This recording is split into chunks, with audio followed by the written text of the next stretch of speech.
Mu gihe umuziki nyarwanda uri gutera imbere ku muvuduko udasanzwe, hari amazina make atajya yibagirana iyo tuvuga ku bahanzi bakiri bato bafite impano, icyerekezo n'inyota yo guhindura amateka. Muri ayo mazina hagaragara izina rimwe rikomeye, Chriss Eazy. Ni umwe mu bahanzi baje nk'umuyaga mushya w'ihumure n'ubushya mu njyana ya Afrobeat. Uyu yahise ahindura uburyo abantu bumvagamwo umuziki w'iwacu, yabaye nk'isoko y'itoto n'ibyishimo mu mitima y'abakunzi b'umuziki, akagira umwihariko wo guhuza amagambo yoroshye n'umudiho wuzuyemo imbaraga n'ubuzima. Urebye uko yakiriwe mu rukundo rwa muzika, ni nkaho yaje mu gihe umuziki nyarwanda wari ukeneye umuntu ushobora gukangura urubyiruko akabahuza n'icyerekezo gishya.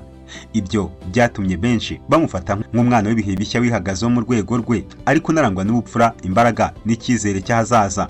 Chriss Eazy si izina risanzwe mu muziki gusa, ahubwo ni n'ishusho y'umuhanzi ugaragaza ko impano n'umurava bihagije kugira ngo umuntu ashimangire inzozi ze.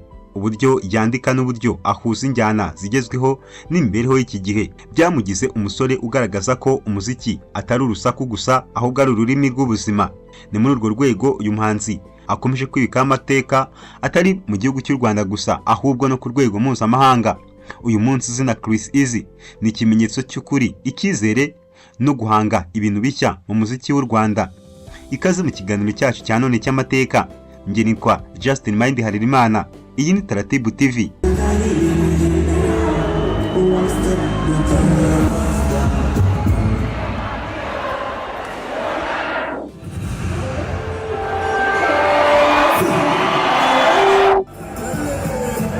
Amazina ye nyakuri yitwa Rukundo Christian Nsengimana, umaze kumenyekana cyane mu muziki nka Chriss Eazy. Ni umwe mu bahanzi b'abanyarwanda bakiri bato bageze ku rwego rwo hejuru mu gihe gito. Yavukiye mu Rwanda tariki ya 27 Gashyantare muri 2001. Akaba ari umuhanzi wagiye agaragaza impano idasanzwe mu muziki kuva akiri muto. Nubwo amakuru mu muryango we atagaragara cyane mu bitangazamakuru, bizwi ko yakuriye mu buzima butoroshye, aho yatakaje se akiri muto, bigatuma ahagarika amashuri igihe gito mbere yo gusubirayo. Aha yitwaraga neza, nyina wamubereye umusingi ukomeye mu buzima bwe.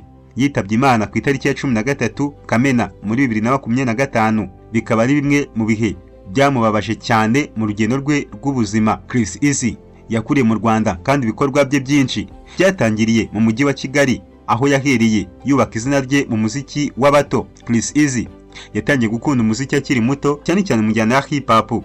Yigaragaje bwa mbere mu marushanwa ya Talent Zone ya Royal FM muri 2016, aho yagaragaje impano n'ubwitange budasanzwe.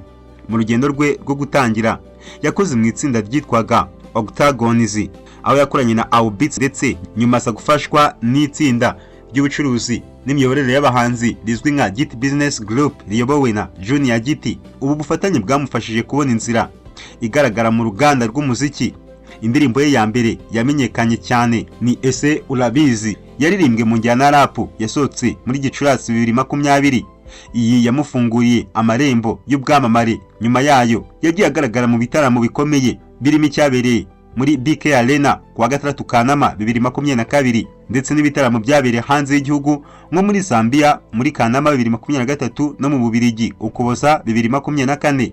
Chriss Eazy akora cyane mu njyana ya Afrobeat cyangwa Afrowave, ari nayo yamugize umwe mu bahanzi bagezweho mu Rwanda. Indirimbo ye Faster yatumye amenyekana cyane kuko yazanye uburyo bushya bwo kuvanga injyana z'ibyishimo n'umudiho w'abato, bigatuma benshi bamufata nk'umuhanzi waje guhindura urwego rw'umuziki w'u Rwanda. Umwihariko ugaragara mu ijwi rye rifite umunyu w'ibyishimo, uburyo bwo kwandika indirimbo zifite ubutumwa bworoshye kumvwa ndetse no kugaragara mu mashusho.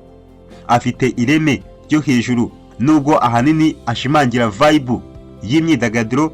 Yigeze kugaragaza uruhare rwe mu bikorwa by'ubutumwa cyane mu gihe cyo kwibuka Jenoside yakorewe Abatutsi mu 1994, aho yasabye urubyiruko gukoresha neza imbuga nkoranyambaga mu kurwanya abapfobya amateka. Chriss Eazy yageze kuri byinshi mu gihe gito. Mu bihembo yahawe harimo Kiss Summer Awards yawe muri 2022, kandi yagiye agaragara nk'umwe mu bahanzi bahinduye isura y'umuziki wa Kigali nk'uko byagiye bitangazwa n'ibitangazamakuru bitandukanye. Chriss Eazy nk'uko twabikubwiye yagize uruhare mu bitaramo bikomeye harimo ibibera muri BK Arena ndetse atangira no gukora ibikorwa byo hanze y'u Rwanda. Ibi byose byagaragaje ko umwuga ukomeje kwaguka. Uyu musore yakoranye n'abahanzi bakomeye barimo The Ben, bakoranye indirimbo From Yana yavuzwe cyane mu bitangazamakuru. Ku ruhande rw'abatunganya umuziki yakoranye na Owa Beats ndetse akorana na manager we Junior Giti. Aba bose bamufashije mu iterambere rye rya muzika no mu buryo bwa management nubwo ataragera ku rwego mpuzamahanga ruhanitse. Agarukwaho nk'umwe mu bahanzi bahinduye umukino w'umuziki muri 2021 bigatuma aba icyitegererezo ku rubyiruko ruri kuzamuka muri Afrobeat mu Rwanda. Chriss Eazy azwi nk'umusore wiyoroshya kandi ukunda ibikorwa by'urukundo. Urupfu rwa nyina muri 2025 rwaramuhungabanyije cyane, ariko byongera kumwereka agaciro k'umuryango mu buzima bwa buri munsi. Agaragara nk'umuhanzi utekereza cyane ku mibereho y'urubyiruko no ku buryo umuziki ushobora kugira uruhare mu muryango nyarwanda. Chriss Eazy azwi nk'umwe mu bahanzi bagejeje Afrobeat ku rwego rwo hejuru mu Rwanda, akayihuza n'umudiho w'abato n'umunezero w'imyidagaduro. Indirimbo ze nka Fasta na Amashu zabaye ibimenyetso by'impinduka y'ijwi ry'umuziki nyarwanda. Ku rubyiruko, uyu ahisemo urubyiruko ryo kwiyemeza no guhanga udushya, kandi akagaragaza ko gukoresha imbuga nkoranyambaga neza bishobora kuba isoko y'impinduka nziza. Nubwo ataragera ku rwego rwa Global Superstar, Chriss Eazy asigaye afatwa nk'umwe mu bahanzi batangije isura nshya y'umuziki w'u Rwanda kandi bafite ubushobozi bwo kuwugeza muri Afurika yose. Kugeza mu mwaka wa 2025, Chriss Eazy yari mu bihe by'agahinda kubera urupfu rwa nyina, ariko ntibyahagaritse ibikorwa bye bya muzika. Yakomeje gusohora indirimbo nshya nka From Yana, Jugumira, Sekoma. Ibi byose bigaragaza ko afite imbaraga n'ubushake bwo kuguma ku isonga. Abakunzi be bategereje kubona indirimbo nshya, ibitaramo bikomeye muri BK Arena ndetse no mu bindi bihugu byo mu karere, Afurika no hanze yayo. Chriss Eazy akomeje gutegura ibikorwa bizamufasha gufungura inzira z'isoko mpuzamahanga no kubaka umurage urambye mu muziki. Chriss Eazy ni ishusho y'urubyiruko rufite inzozi, impano n'ubushake bwo guhindura urwego rw'umuziki. Yubatse izina mu gihe gito, ariko afite icyerekezo cyagutse.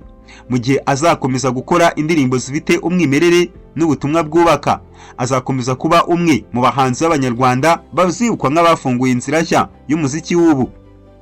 Reka mushimire wakomeje kubana natwe, musaba gukora subscribe, share, like, comment kuri Taratibu TV kugira ngo amakuru n'ibiganiro byacu bikomeze kugereho umunsi ku wundi.